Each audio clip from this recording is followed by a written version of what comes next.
Pernah dengar tentang coto yang punya cita rasa unik karena kuahnya menggunakan kacang? Ya ini dia bunda, si ikonik coto Makassar. Bukan coto biasa, hidangan ini punya sejarah dan keunikan rasa yang gak ada duanya. Penasaran bagaimana cara membuatnya? Tonton sampai habis ya, karena rahasia coto terenak, Ambu akan kasih tahu rahasia di video ini. Saya pastikan di awal video ini jangan berpikir rumit membuat coto Makassar. Nanti dikasih tahu tahapannya biar mudah dipahami dan mudah ditiru, oke? Bahan-bahannya, saya menggunakan daging sengkel sapi, boleh ditambah jeroan kalau nggak kolesterol.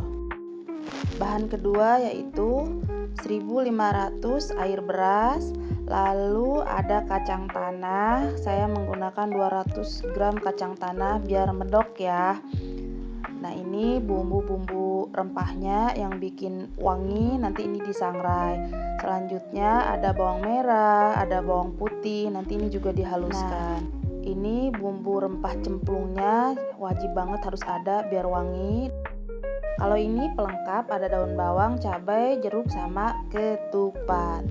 Kita mulai tahap awal dulu, yaitu dibansing dulu. Proses awal merebus daging sebentar dalam air, tujuannya agar membersihkan kotoran darah dan bau amis sehingga menghasilkan kaldu yang jernih, bersih. Setelah itu daging dapat direbus kembali, matangnya sempurna.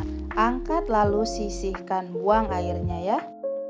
Tahap kedua adalah membuat air berasnya. Berasnya kalau udah dicuci buat ketupat, airnya disaring buat bikin si air coto Makassar tadi. Jadi cara mudahnya kalau kita petak-petakan tidak akan rumit. Ini bikin air dulu, sudah punya stok air beras, bikin ketupat, lalu siapkan bumbu, dikupas-kupas, disangrai, blender. Praktis kan, gak susah. Air beras atau air tarjinya sudah terkumpul. Sekarang panaskan api kecil saja ya. Tahap ketiga, menggoreng kacang. Digoreng sampai warnanya kecoklatan. Nanti akan menghasilkan kuah yang medok.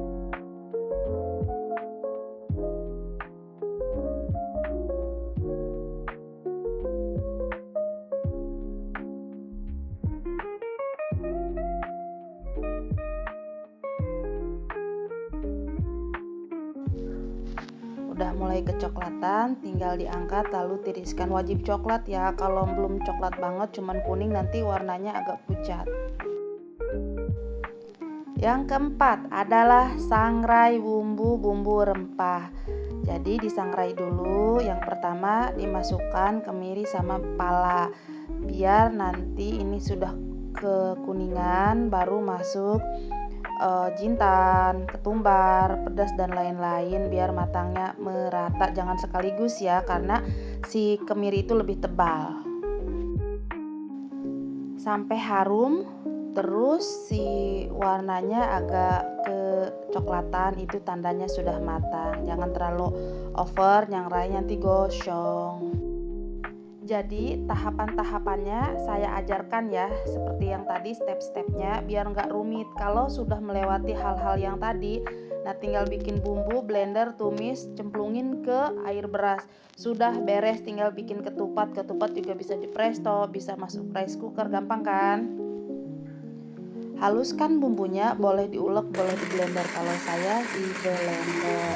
Nah, langsung tuang ke wajan. Bumbu rempah, bawang merah, bawang putih semua tuang ke wajan, lalu tumis sampai dia harum ya. Aduk sesekali, menumisnya menggunakan api sedang saja. Masukkan bumbu cemplung, ini serai saya iris biar lebih harum. Lalu masukkan daun jeruk, daun salam, sama lengkuas yang tadi sedikit, tinggal dikeprek saja.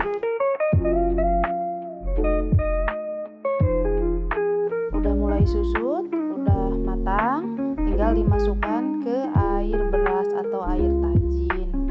Pastikan si air berasnya mendidih ya, lalu masukkan bumbunya.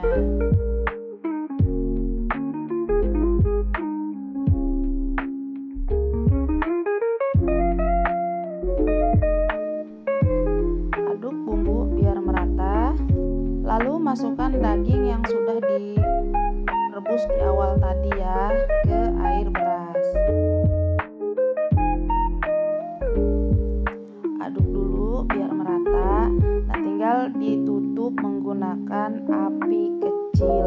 Jangan besar-besar, nanti si tekstur dagingnya rusak karena di sini kita juga mau dapat kaldunya ya, Bun.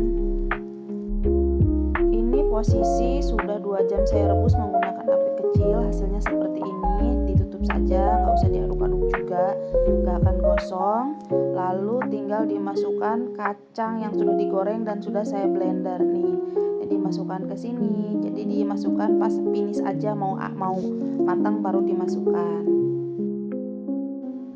Jadi membuat soto Makassar itu saya bikin tutorialnya nggak bisa sat-set ya, karena selain deskripsi ya, kalau sudah suhu tinggal baca deskripsi juga bisa, harus ngikutin tahap-tahap proses pembuatannya.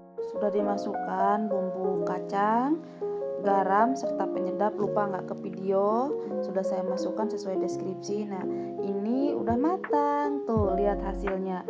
Medok kan, kalau istilah orang Sunda mah kuahnya itu menor, medok, jadi lekoh tuh, mantap. Kalau saya ini sudah matang kayak gini, ditutup didiamkan lagi 3 jam, lebih enak, lebih ngaldu. Nah, untuk dagingnya jangan standby ditaruh di panci, nanti rusak sih tekstur dagingnya. Diangkat dulu, ditiriskan ke wadah. Nanti kalau butuh tinggal dipotong-potong, tinggal dikasih air kaldu ini yang sudah mendidih. Gitu triknya. Kalau standby dia di panci, rusak dagingnya. Begitu Kakak. Untuk pelengkap, cabai direbus dulu, terus blender. Nah, ini dia pelengkap yang lain kayak jeruk nipis, daun bawang, tinggal diiris-iris, taruh di wadah mangkok kecil. Jadi kalau tinggal butuh tinggal ambil, biar praktis.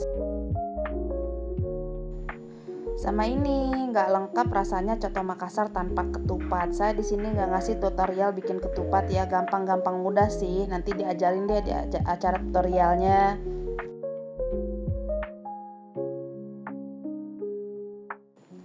Berikut cara penyajiannya, ketupat dibelah, ini dagingnya dipotong-potong, kasih daun bawang, kasih goreng bawang, baru kuah panas taruh ke mangkuk. Mudah kan cara membuatnya? Silahkan ditiru cara proses memasaknya. Bahan-bahannya juga ada di deskripsi. Coto Makassar cocok banget buat hari raya ya, lebaran atau ada acara keluarga yang lainnya, karena ini makanan yang istimewa. Mantap, asalnya dari Makassar. Terima kasih ya buat yang sudah menciptakan resep soto Makassar. Saya bisa tiru dan rasanya enak, dan saya membagikan lagi kepada bunda-bunda yang belum bisa, buat kakak-kakak. Terima kasih yang sudah nonton channel Dapur Ambu. Semoga bermanfaat, semoga berkah. Terima kasih. Assalamualaikum. Sama ketupat yang tadi saya bikin.